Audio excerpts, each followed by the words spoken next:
आज आपको ज़हमत देने का मकसद ये था कि कुछ रोज़ कबल एक प्रेस कॉन्फ्रेंस के ज़रिए मैंने ये ऐलान किया था कि पहली क्लास से लेके 8वीं जमात तक के जो स्टूडेंट्स हैं उनको हम प्रोमोट कर रहे हैं, लेकिन 9वीं 10वीं 11वीं और 12वीं जमात के जो स्टूडेंट्स थे उनके लिए जो तरीक़ाकार था उसको फाइनलाइज़ करने के लिए हमारी जो स्टीयरिंग कमेटी एजुकेशन की उनकी एक सब कमेटी बनाई गई थी और उस सब कमेटी ने उस तरीक़ेकार को फाइनलाइज़ करना था।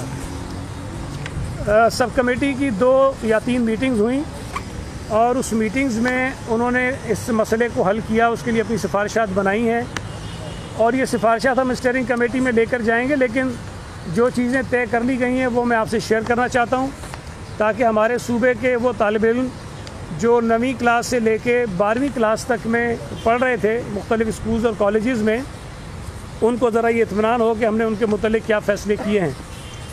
मैंने आपको ये बताया था कि 9वीं जमात से जो 10वीं जमात में जाएगा स्टूडेंट, उसको हम प्रोमोट करेंगे बग़ैर किसी नंबर्स के, इसलिए कि उसका कोई हमारे पास बोर्ड्स के एग्ज़ाम्स का रिकॉर्ड नहीं है, तो उसको प्रोमोट कर दिया जाएगा 10वीं जमात में। जो 10वीं जमात में पढ़ने वाला बच्चा है उसका हमारे पास एक रिकॉर्ड मौजूद है, 9वीं जमात का रिज़ल्ट हमारे पास मौजूद है।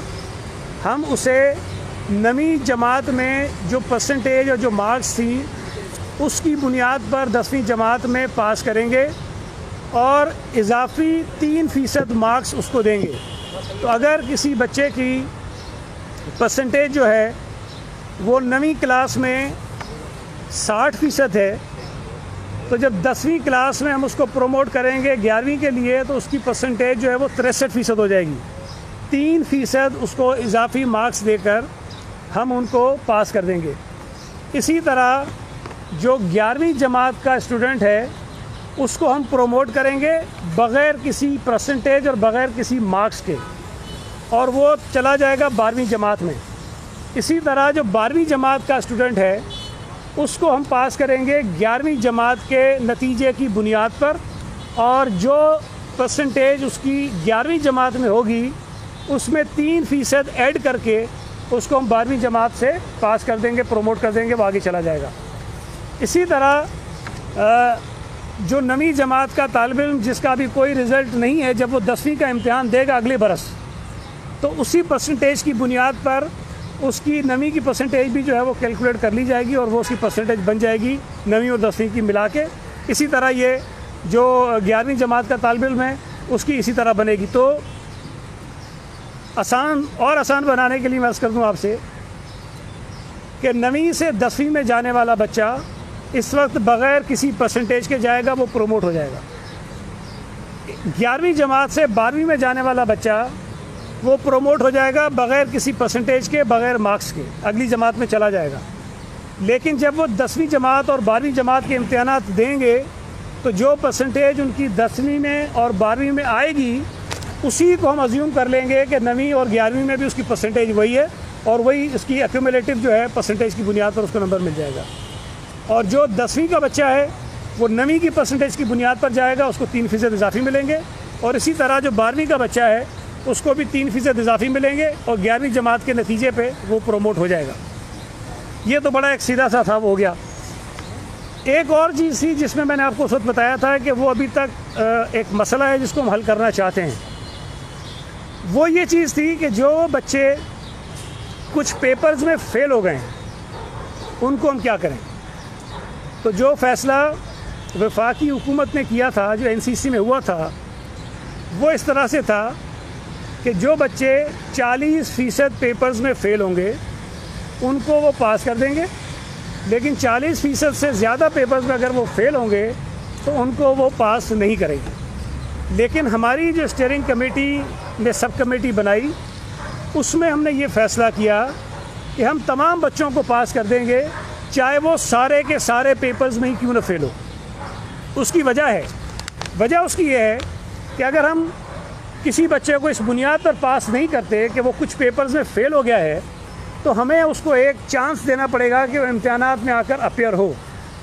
और इस पर काफ़ी बहस हुई कि हमें ये करना चाहिए कि उनको किसी चांस हम दें, लेकिन चूंकि हमें इस बात का यकीन नहीं है कि अगले 1 महीने में, 2 महीने में, 3 महीने में हालात इस काबिल होंगे कि हम बच्चों को इम्तिहानात में बिठा सकेंगे कि नहीं बिठा सकेंगे, तो इस गैर यकीनी सूरत हाल से बचने के लिए ये तय किया गया है कि वो बच्चे जो तमाम सब्जेक्ट्स में अगर फेल भी हैं तो उन्हें सिंपल पासिंग मार्क्स, कोई उनकी परसेंटेज ज़्यादा नहीं होगी, जितने मिनिमम नंबर्स रिक्वायर्ड होते हैं पास करने के लिए, जो 33% होते हैं, वो 33% नंबर्स उनको देकर उनको हम पास कर देंगे ताकि वो भी अगले साल चले जाएं।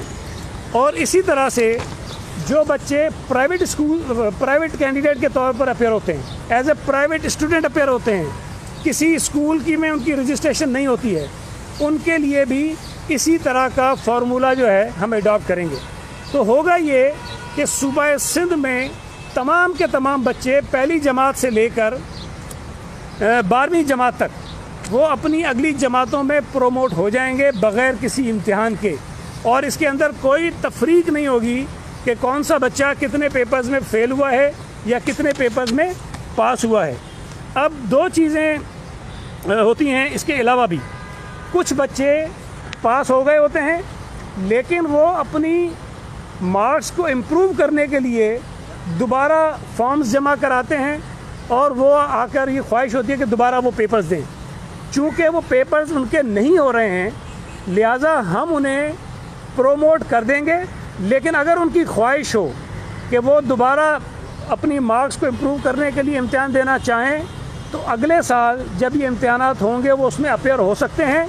हम उनकी जो एडमिशन की फ़ीस उन्होंने अभी दी हुई है, रजिस्ट्रेशन की फ़ीस, उसी फ़ीस की बुनियाद पर उनको बिठा देंगे, एडिशनल उनसे पैसे नहीं लिए जाएंगे। इसी तरह कुछ बच्चे होते हैं जो एडिशनल क्वालिफ़िकेशन के लिए या अपने सब्जेक्ट्स या ग्रुप्स को चेंज करने के लिए अपेयर होना चाहते हैं, उनके लिए भी यही तरीक़ेकार अडॉप्ट किया गया है। इस साल कोई स्पेशल एग्ज़ामिनेशन नहीं होगा, अगले बरस जब ये एग्ज़ाम्स हों तो वो अपनी इस साल की जमा कराई हुई फ़ीस की बुनियाद पर उन पेपर्स में आकर अपेयर हो सकते हैं और अपनी जो भी एडिशनल क्वालिफ़िकेशन हो या सब्जेक्ट चेंज करना चाहते हो या ग्रुप चेंज करना चाहते हो उसके अंदर वो आकर अप्रूव हो सकते हैं। नवीं और 11वीं पर उनको 30% मार्क्स दिए जाएंगे और 11वीं और सॉरी 10वीं और 12वीं वाले मैं दोबारा बता देता हूँ। देखिए, नवीं जमात में जो इस वक्त बच्चा है उसने बोर्ड का कोई इम्तिहान नहीं दिया हुआ, तो हमारे पास कोई ऐसा पैमाना नहीं है कि हम उसको कोई परसेंटेज दें, तो उसको हम परसेंटेज नहीं देंगे और 11वीं वाले को भी परसेंटेज नहीं देंगे। वो प्रोमोट हो जाएंगे अगली क्लास में, नवीं वाला 10वीं में जाएगा, 11वीं वाला 12वीं में जाएगा, बग़ैर नंबर्स के, बग़ैर परसेंटेज के जाएगा और वो पास हो जाएगा, प्रोमोट हो जाएगा, पास भी नहीं बल्कि प्रोमोट हो जाएगा अगली क्लास में। लेकिन जब वो 10वीं का इम्तिहान देगा अगले बरस और 12वीं का इम्तिहान देगा अगले बरस, तो जो अगले बरस इनकी परसेंटेज आएगी वो हम अज्यूम करेंगे दोनों बरसों की, 9वीं की और 10वीं की और 11वीं और 12वीं की। तो ये इस तरह से होगा।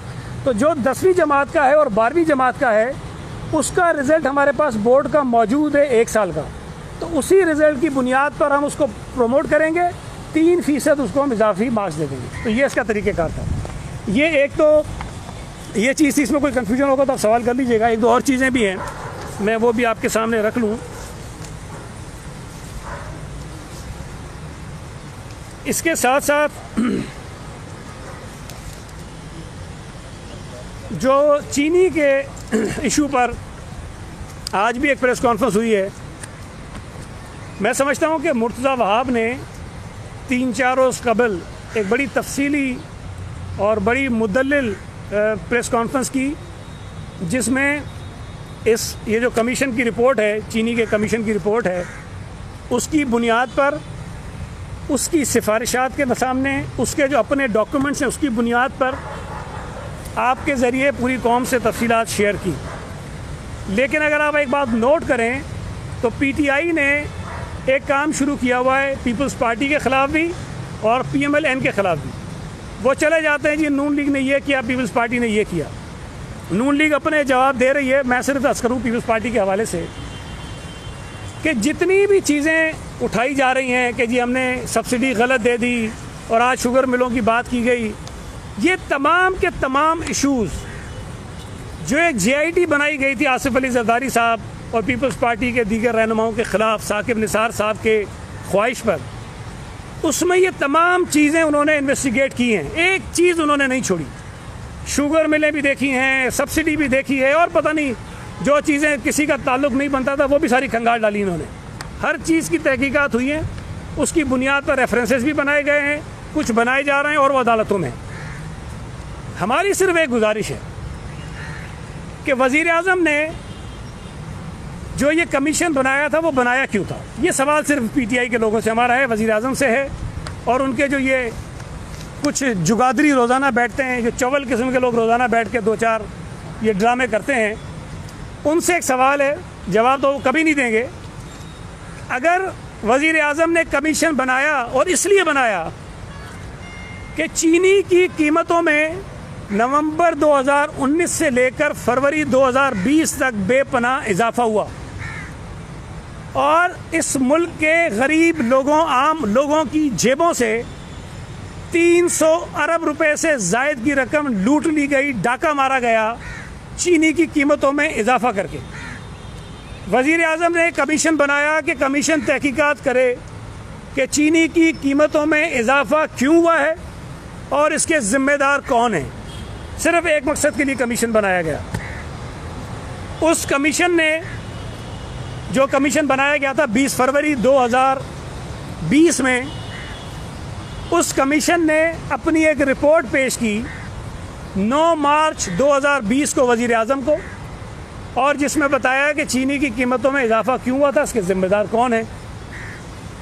होना तो ये चाहिए था कि उस रिपोर्ट की बुनियाद पर कार्रवाई शुरू हो जाती, लेकिन चूँकि उसमें इनके अपने जो, जिनको मैं बैनुल अक़वामी जुगादरी कहता हूँ, जो PTI के अंदर बैठे हुए हैं, जो बहुत बड़े फनकार हैं, जो PTI की ATMs हैं, इमरान खान की ATMs हैं, जो पैसे कमाते हैं, लोगों की जेबों से पैसे लूटते हैं और PTI के ऊपर और वज़ीर आज़म के ऊपर खर्च करते हैं, वो लोग सारे इसके अंदर मुलविस थे। तो उन्होंने उसको बचाने के लिए और इस चीनी के स्कैंडल को मज़ीद बिगाड़ने के लिए, ताकि और लोगों को भी इसमें शामिल करें, उन्होंने फॉरेंसिक के नाम पर मज़ीद एक काम शुरू कराया कि जी इसकी फॉरेंसिक भी कर लें आप मज़ीद, उसके बाद कार्रवाई करेंगे। खुर्शीद शाह को गिरफ्तार किया तो कौन सी फॉरेंसिक कराई थी भाई? आसिफ अली जरदारी को गिरफ्तार किया तो कौन सी फॉरेंसिक हुई थी? फरियाद टाइपुर साहबा गिरफ्तार हुई तो कौन सी फॉरेंसिक हुई थी? शर्जील मेमन गिरफ्तार हुआ, आगा सिराज दुरानी गिरफ्तार हुआ, कौन सी फॉरेंसिक हुई थी? उनको तो आपने बगैर तहकीकात के, बगैर इंक्वायरियों के पकड़ के अंदर डाल दिया। लेकिन चले, चूँकि यहाँ PTI के कमाऊ पूत फंस रहे थे, तो यहाँ ये किया गया कि जी फॉरेंसिक करवा लें। फॉरेंसिक भी होनी चाहिए कि चीनी की कीमतों में इजाफे के जो लोग ज़िम्मेदार थे, उनके जो जराइम थे, उस पर फॉरेंसिक कराएं आप। इन्होंने जो TORs बनाए, ये इंक्वायरी कमीशन जो बनाया गया, वो 2017 का एक कानून है जिसके तहत ये कमीशंस बनाए जाते हैं, और उस कानून में ये लिखा है कि कमीशन बनाया जाएगा और वो कमीशन अपने तयशुदा TORs के मुताबिक काम करेगा, उस TOR से बाहर नहीं जाएगा। ये उस कानून में लिखा हुआ है। जो TORs इस कमीशन के बनाए गए, उसमें ये कहा गया कि 2019 और 20 में जो सब्सिडी दी गई है और जो चीनी की कीमतों में इजाफा हुआ है, उसके ज़िम्मेदारों का आप तयन करें। लेकिन चूँकि इस कमीशन की तहकीकात की जद में वज़ीर आज़म आ रहे हैं, असद उमर आ रहे हैं, रज़ाक दाऊद आ रहा है, हफीज़ शेख आ रहा है, बुज़दार आ रहा है, ये 5 के 5 लोग PTI की हुकूमतों में बैठे हुए वुज़रा हैं, अहम लोग हैं।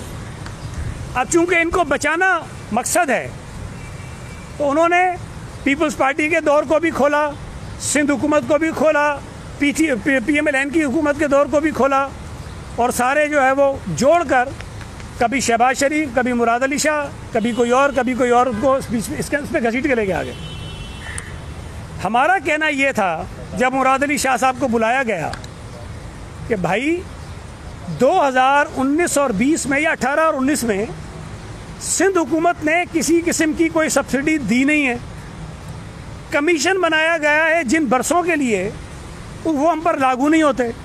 लिहाजा हम समझते हैं कि कमीशन अगर पीपल्स पार्टी की सिंध हुकूमत को बुलाना चाहता है तो या तो अपने TORs को अमेंड करें, अगर TORs अमेंड नहीं होते तो हमें बुलाने के इख्तियार आपके पास नहीं है। लिहाजा चीफ मिनिस्टर साहब आपके पास नहीं आएंगे। और हमने कानूनी पहलू था, कानूनी हमारा हक था, जवाज़ था, उसकी बुनियाद पर चीफ मिनिस्टर साहब अपेयर नहीं हुए। अब सवाल ये पैदा होता है कि चीनी महंगी हुई, जो आज भी महंगी है। चीनी की कीमतें कम नहीं हुई, आज भी 300 अरब रुपए लोगों की जेबों से चला गया। उसके जिम्मेदार का तयन करना था इस कमीशन ने। 1 मिलियन टन चीनी एक्सपोर्ट करने की इजाज़त किसने दी? पहली इजाज़त ECC ने दी, और फिर उस ECC के इजलास में जो 10 लाख टन चीनी एक्सपोर्ट होनी थी, उसमें चूँकि मज़ीद इजाफा करना था, उसको 11 लाख करना था, तो उसकी मंजूरी जो है वो वज़ीर आज़म पाकिस्तान इमरान खान साहब ने दी, जो ख़ुद वज़ीर हैं कॉमर्स के। वज़ीर भी वो हैं, ये बात याद रखिए कि जिस डिपार्टमेंट का वज़ीर नहीं होता, कोई एडवाइज़र होता है, कोई स्पेशल असिस्टेंट होता है, तो वो डिपार्टमेंट वज़ीर आज़म के पास होता है। तो आज वज़ीर आज़म पाकिस्तान वज़ीर सेहत भी हैं, वज़ीर कॉमर्स भी हैं। तो वज़ीर कॉमर्स ने उस समरी को बतौर वज़ीर आज़म, उसको बतौर इंचार्ज मिनिस्टर कॉमर्स, उस समरी को पढ़ा, उस समरी को अप्रूव किया, जिसमें 10 लाख से 11 लाख टन जो चीनी है उसको एक्सपोर्ट करने की इजाज़त दी गई। और जो उसमें पहले एक पाबंदी थी कि कोई सूबाई हुकूमत या वफाकी हुकूमत इसके ऊपर कोई किसी किस्म की सब्सिडी नहीं देगी, वो पाबंदी भी ख़त्म की गई। और उसके बाद पंजाब हुकूमत ने सब्सिडी दी और किसी सूबे ने नहीं दी। पंजाब हुकूमत ने बोजदार साहब ने दी, और बोजदार साहब जाकर ये कह चुके हैं इसके सामने, कमीशन के सामने, कि उन्हें याद नहीं है कि वो कौन सी मीटिंग हुई थी जिसमें ये तय हुआ था। वज़ीर आज़म साहब ने मंजूरी दी, वो रिकॉर्ड पर है। जो चीनी की कीमतों में इजाफे की वजह बताई गई है इस रिपोर्ट में, जो कमीशन जो वज़ीर आज़म ने बनाया था, उसमें ये वाज़ेह तौर पर कहता है पैरा नंबर 233 में कि जो चीनी की कीमतें पाकिस्तान में बढ़ी हैं, जिसके नतीजे में पाकिस्तानी कौम के 300 अरब से ज़ायद उनकी जेबों से निकल के इनके कबाऊ पूतों की जेबों में गया है, उसकी वजह सिर्फ और सिर्फ चीनी को एक्सपोर्ट करने का फैसला है। अब चीनी एक्सपोर्ट हुई, उसके ज़िम्मेदार वज़ीर आज़म है। इस कमीशन ने वज़ीर आज़म को नहीं बुलाया। क्यों नहीं बुलाया भाई? आसमान से उतरे हुए हैं। वज़ीर आज़म ज़िम्मेदार हैं इस मुल्क में चीनी की कीमत में इजाफे के। वज़ीर आज़म ज़िम्मेदार हैं इस मुल्क के लोगों की जेबों से निकलने वाले 300 अरब रुपए के। यहाँ इनसे बात करो तो कहते हैं शहबाज शरीफ ने ये किया, मुराद अली शाह ने ये किया। और भाई जो हमने किया हम उसका जवाब दे रहे हैं। JIT हमने पहले भुगती हैं, नैब हम अब भी भुगत रहे हैं, भुगतते रहेंगे। तुम अपना जवाब दो। तुम जो फरिश्ते बनकर आए थे, जो तुम बता रहे थे कि हम तो बड़े साफ और शफाफ हैं, तुम जो कहते थे कि हमने तो बिल्कुल किसी को छोड़ना नहीं है, आज तक इस कमीशन की रिपोर्ट आने के बाद भी वो जो सर से पांव तक एक्टिव नैब है वो खामोश बैठी है। नैब क्यों किसी को गिरफ्तार नहीं कर रही है? नैब ने क्यों असद उमर को गिरफ्तार नहीं किया? नैब ने क्यों हफीज शेख को गिरफ्तार नहीं किया? नैब ने क्यों रज़ाक दाऊद को गिरफ्तार नहीं किया? नैब ने क्यों वज़ीर आज़म को गिरफ्तार नहीं किया? नैब ने क्यों बोजदार को गिरफ्तार नहीं किया? नहीं किया। ये सारा ड्रामा है। ये नैब न्याजी गठजोड़ जो है, ये अपोजिशन को दबाने का सिर्फ एक हथियार है। इनका मकसद एहतसाब नहीं है, इनका मकसद करप्शन का खात्मा नहीं है, इनका मकसद अपोजिशन का खात्मा है। मुझे हैरत होती है कि वज़ीर आज़म ने, आपको याद होगा, दवाओं की कीमतों में इजाफे का फैसला काबीना ने किया, शोर मचा। वज़ीर आज़म ने कहा इसकी भी तहकीकात कराओ। वो एक स्पेशल असिस्टेंट था, उसको तो हटा दिया। तहकीकात कहाँ पहुँची किसी को नहीं पता। खुद काबीना को सदारत करते हैं, खुद फैसला करते हैं, फिर लोग जब शोर मचाते हैं फिर कहते हैं जी ये कैसे हो गया, इसकी तहकीकात करो।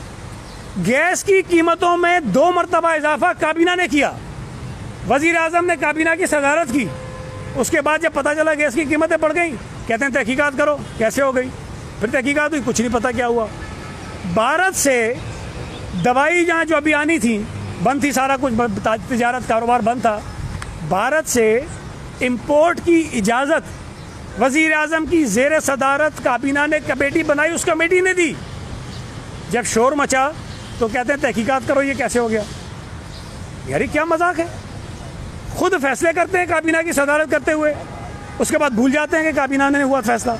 मुझे समझ नहीं आती कि काबीना में वज़ीर आज़म जब बैठे होते हैं वो उन पेपर्स को पढ़ते भी हैं कि नहीं पढ़ते हैं, कोई इन्हें पढ़ के समझाता भी है कि नहीं समझाता है। चीनी की एक्सपोर्ट की इजाज़त खुद दी, चीनी की कीमतों में इजाफे का सबब खुद बने, उसके ऊपर तहकीकात भी खुद करवाई, रिपोर्ट भी आ गई, जिम्मेदार भी खुद हैं, फिर कोई नहीं पूछ रहा है उनसे। मैं एक बात और बताना चाहता हूँ उन लोगों को जिन्होंने 2-3 और एमनेस्टी स्कीम्स के नतीजे में सहूलतें लेना शुरू कर दी हैं। जो वज़ीर आज़म का ट्रैक रिकॉर्ड मैं आपको बता रहा हूँ, खुद फैसले करते हैं, खुद मुकर जाते हैं, खुद तहकीकात करवाते हैं, खुद ही फिर जो है वो रिपोर्टें बना के कमीशन बना देते हैं। तो जो ये कंस्ट्रक्शन को रिलीफ मिला हुआ है, मैं यकीन से कह रहा हूँ आपको, ये वज़ीर आज़म खुद इस पर कमीशन बनाएगा। और जिन लोगों ने इससे फ़ायदा उठाया है, जो इनके अपने जुगादरी हैं, जो कंस्ट्रक्शन के काम में हैं, जो रियल एस्टेट का काम करते हैं, वो तो बच जाएंगे, बाकी सारे धर लिए जाएंगे और ये इंक्वायरी इसकी फिर होगी। तो ये वज़ीर आज़म साहब जो करते हैं उनको पता नहीं चलता मैं क्या कर रहा हूँ। इनके काबीना में, इनकी पार्टी में जो बैनुल अक़वामी जुगादरी बैठे हैं, जो लोग पीटीआई को फाइनेंस करते हैं, जो पीटीआई के ऊपर पैसे खर्च करते हैं, वो इस किस्म के फैसले कराते हैं, उससे फ़ायदा उठाते हैं, खुद साइड पे हो जाते हैं और बाकियों के लिए मुसीबत बन जाती है। और अल्टीमेटली जो नुकसान होता है वो पाकिस्तान की कौम का होता है। उनकी जेब से सैकड़ों, हज़ारों, अरब रुपए निकलकर इनके एटीएम्स की जेबों में चले जाते हैं। मैं मुतालबा करता हूँ कि अगर नैब ने अपनी गैर जानिबदारी साबित करनी है तो पीटीआई के उन तमाम वज़ीरों को, उन तमाम लोगों को फ़ौरन गिरफ़्तार करो जिनकी वजह से 300 अरब से ज़ायद रुपए पाकिस्तानी कौम की जेबों से निकलकर पीटीआई की एटीएम्स की जेब में गए और उन एटीएम्स के ज़रिए पीटीआई के ऊपर खर्च हुए हैं। मैं एक और बड़ा इशू है इम्पोर्टेंट, हमारे ओवरसीज़ पाकिस्तानी जो बहुत बड़ी तादाद में दुनिया के मुख्तलिफ ममालिक में मौजूद हैं,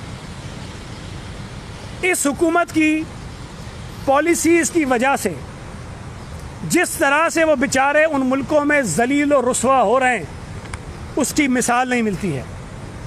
पीटीआई अगर फॉरेन एक्सचेंज की ज़रूरत हो तो आप मिन्नतें करते हो अपने ओवरसीज़ पाकिस्तानीज़ को कि खुदा के लिए आप जो है यहाँ पैसे भेजें।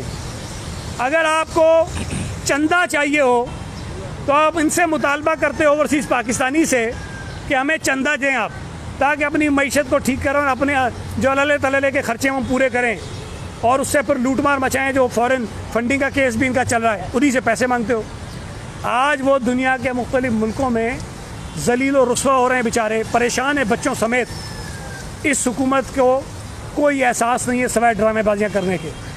जो लोग आए हैं उनसे 3-3 गुना किराए ज़्यादा लिए गए, पीआईए ने ज़्यादा किराए लिए उनसे, और भेड़ बकरियों की तरह उनको जहाज़ों में भरकर लेकर आए। कोई जो SOPs हैं उसको फॉलो नहीं किया गया है, आपने वो वीडियोस भी देखी हैं। 3-3 गुना किराए ज़्यादा लेते हैं और उसके बाद उनको जिस तरह जहाज़ों में बिठा कर लाते हैं, वो बिल्कुल सारी दुनिया देखती है कि वो कोरोना के फैलाव का सबब बन रहे हैं।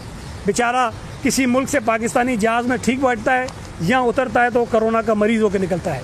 ये PIA और इस हुकूमत की नालायकी और नाअहली है। यहाँ रोज़ाना आपके पास वीडियोज़ आती होंगी दुनिया में पाकिस्तान की एम्बेसीज़ के बाहर जिस अंदाज में वो पाकिस्तानी बेचारे दरबदर हो रहे हैं। कई दिनों से वो एम्बेसियों के बाहर सड़कों और फुटपाथों पर पड़े हुए हैं। इस हुकूमत को कोई उनका एहसास नहीं है।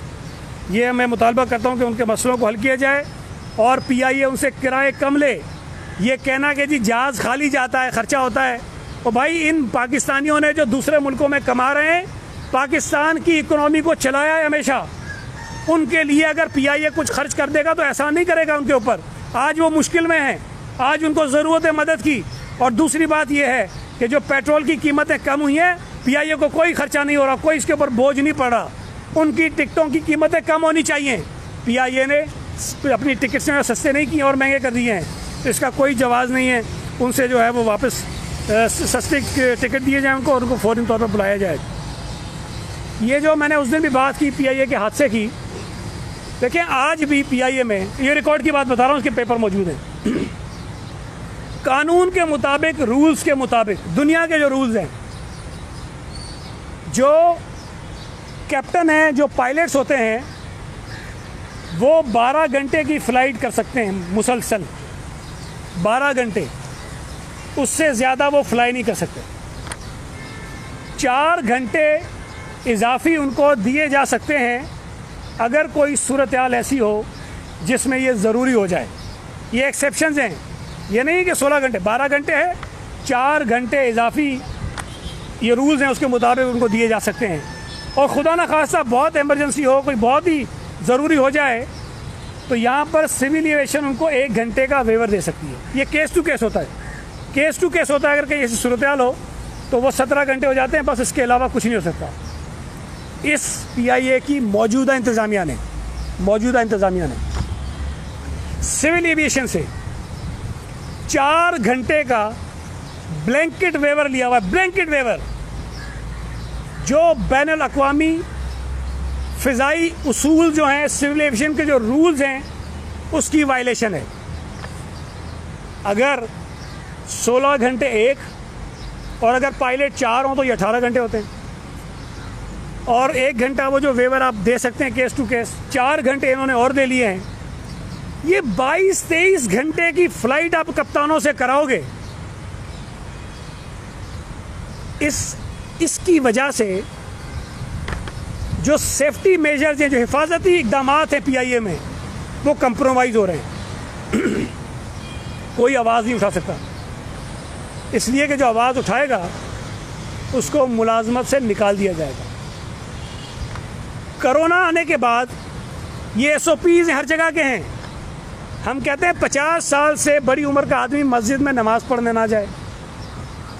हम कहते हैं 50 से 55 साल की ज़ायद उम्र का आदमी मार्केट में ना जाए, शॉपिंग मॉल में ना जाए, ट्रांसपोर्ट में ना सफ़र करे।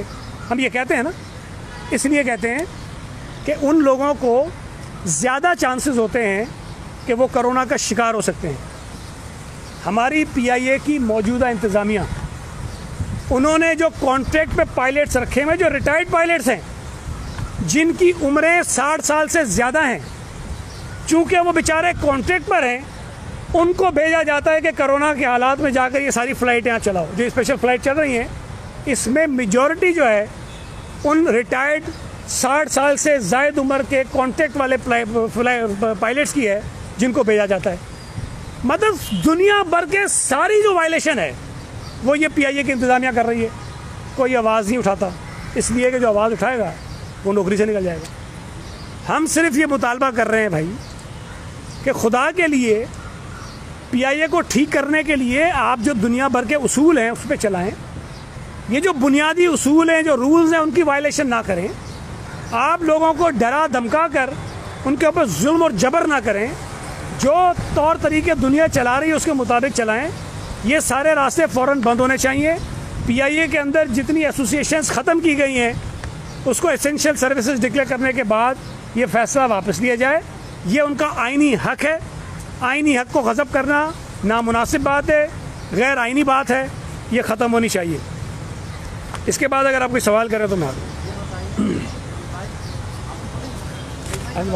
नहीं।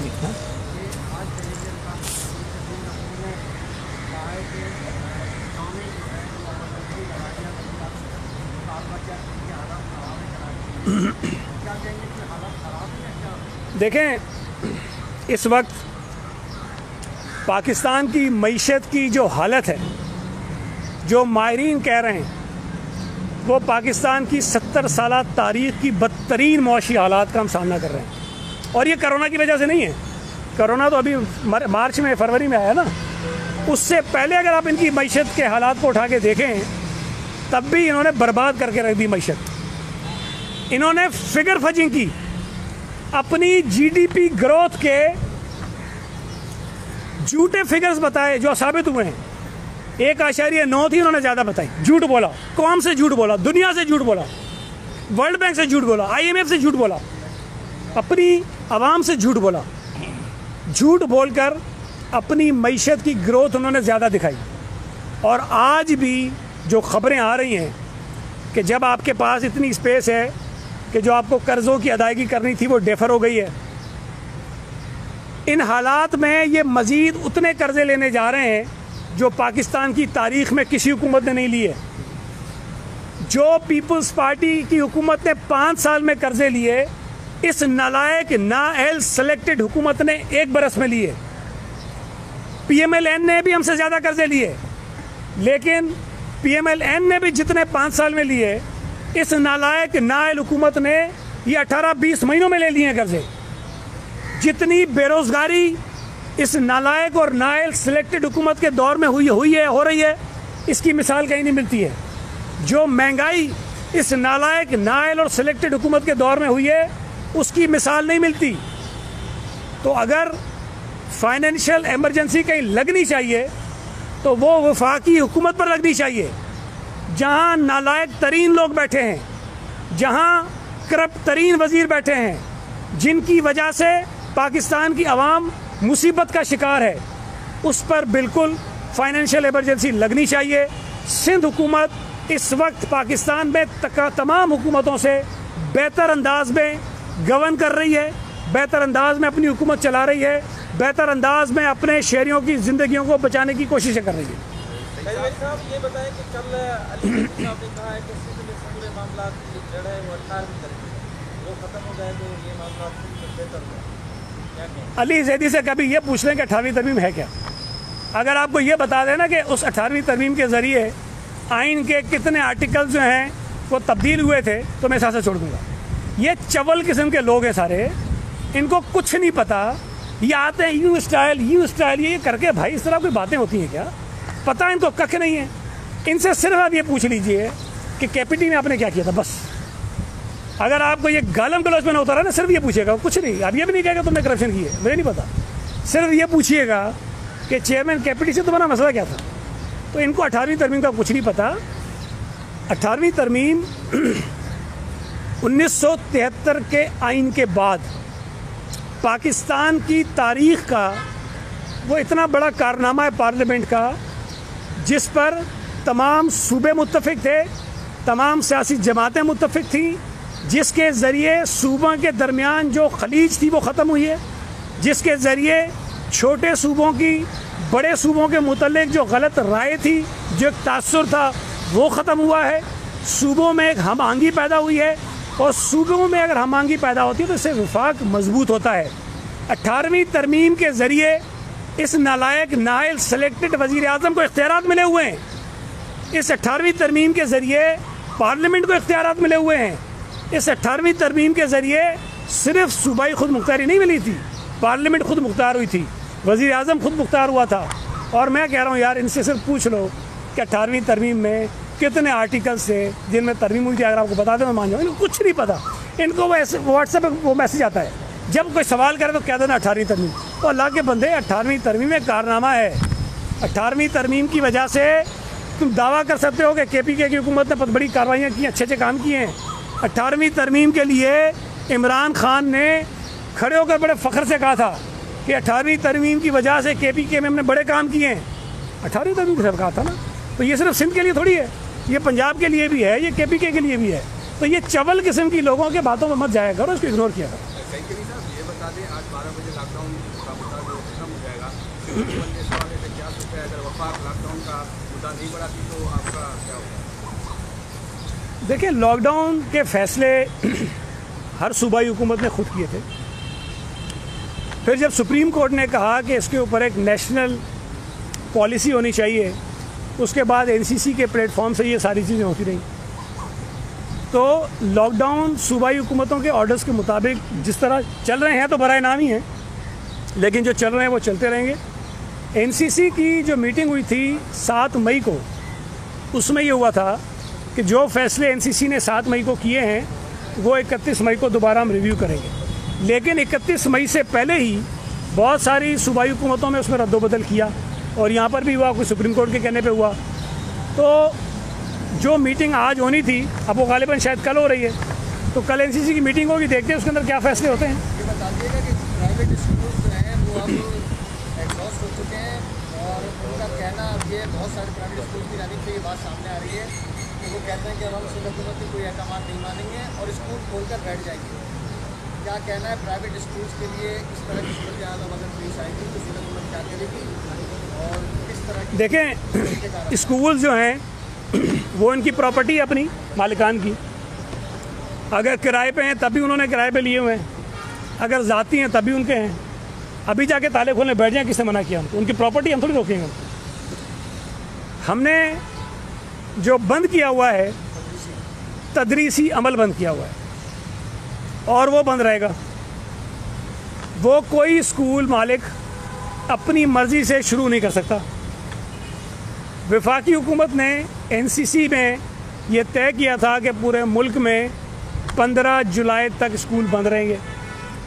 हमने वो 15 जुलाई की डेट अनाउंस इसलिए नहीं की कि हम ये समझते हैं कि जब हमें अनाउंस करनी हो कोई भी तारीख तो उसके साथ साथ हम पूरा अपना एकेडमिक प्लान दें, जिस तरह हमने पहले दिया था मार्च में, वो हम पूरा प्लान देंगे। इसलिए उस पर अभी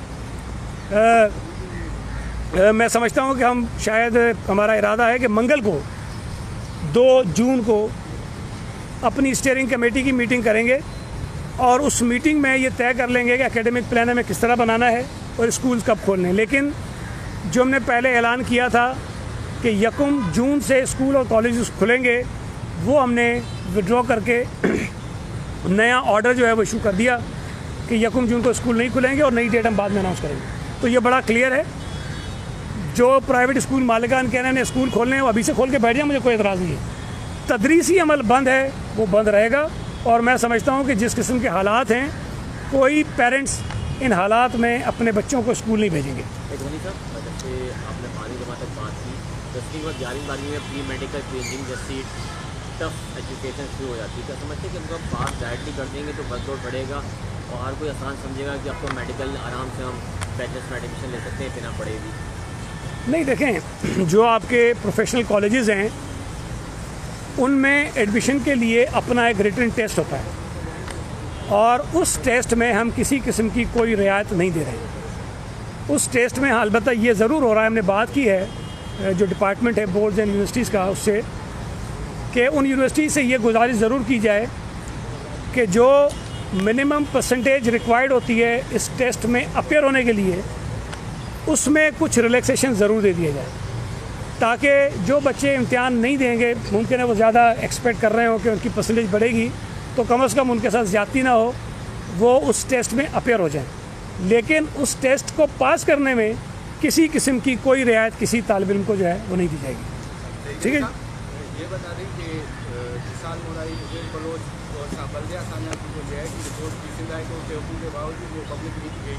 अली सिद्दीकी का इल्ज़ाम है कि वो पीपल्स पार्टी के बड़े नाम है, इसलिए कि इसमें पब्लिक नहीं की जा रही। इसमें क्या करें? देखिए, मैं एक अर्ज़ कर दूं कि ये GITs सबके पास हैं, आप लोगों के पास भी हैं, हर आदमी के पास है, लेकिन कानूनी तौर पर पाकिस्तान के कानून के मुताबिक इन GITs की कोई हैसियत नहीं है। GITs बनाई जाती हैं सिर्फ तहकीकात करने के लिए।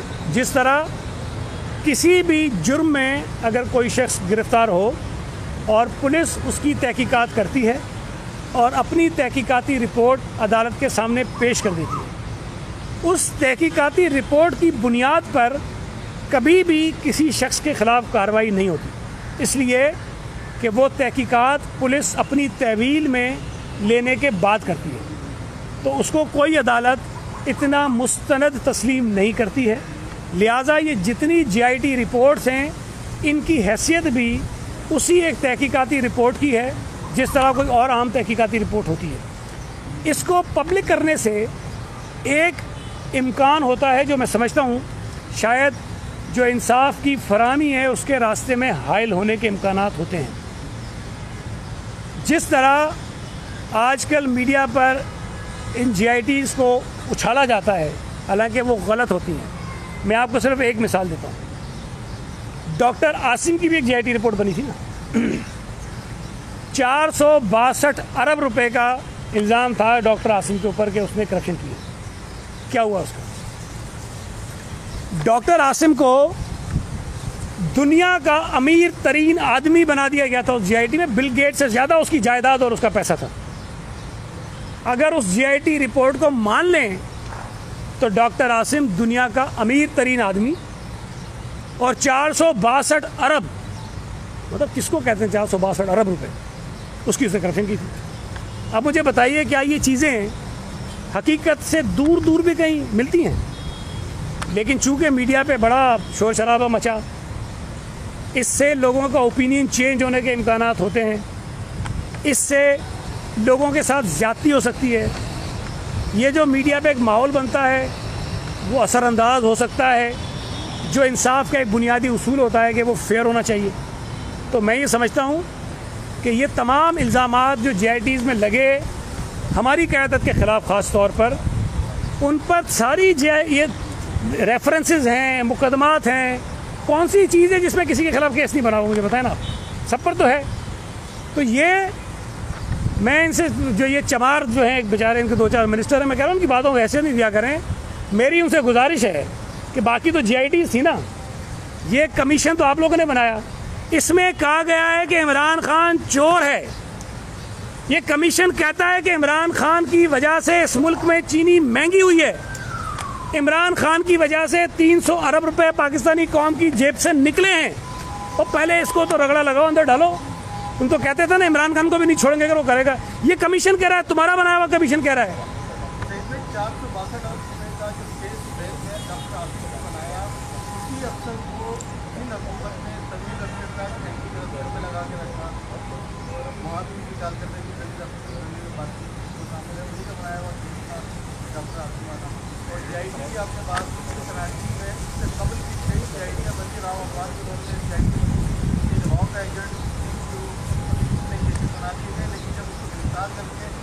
डाला गया उनका टायर लंबा था, लंबा था, वो एक स्तर में GIT का सिलसिला तो पाकिस्तान से भी बहुत ज़्यादा है। नहीं, मैं आपसे अर्ज़ करूँ, देखें जो बात मैं कह रहा हूँ वही आप कह रहे हैं। मेरी बात की आप तायद कर रहे हैं कि जो GITs बनती हैं उनकी जो रिपोर्ट्स होती हैं वो मुसद्दिक़ा नहीं होती हैं, उसमें हकीकत इतनी नहीं होती है, उसमें सच इतना नहीं होता है।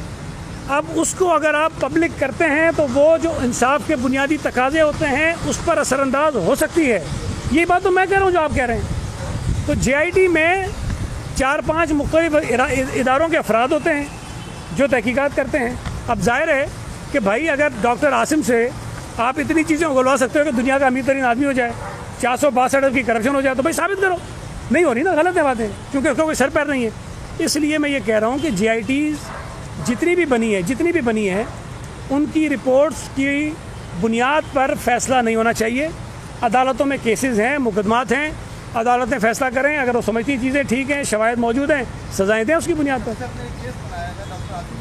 यार एक अफसर देखें नहीं होता, GIT में मुख्तलिफ लोग होते हैं और GIT में मुख्तलिफ इदारों के लोग होते हैं और GIT में जो उगलवाया जाता है किस तरह से मुझे नहीं पता, अभी तक तो मेरी नहीं बनी लेकिन जो बनाया जाता है, उगलवाया जाता है, उसके अंदर लिख दिया जाता है कि ये उसने कहा, किन हालात में कहा, क्यों कहा, किस तरह से कहा, उसका तो आपको भी नहीं पता था। Thank you ji.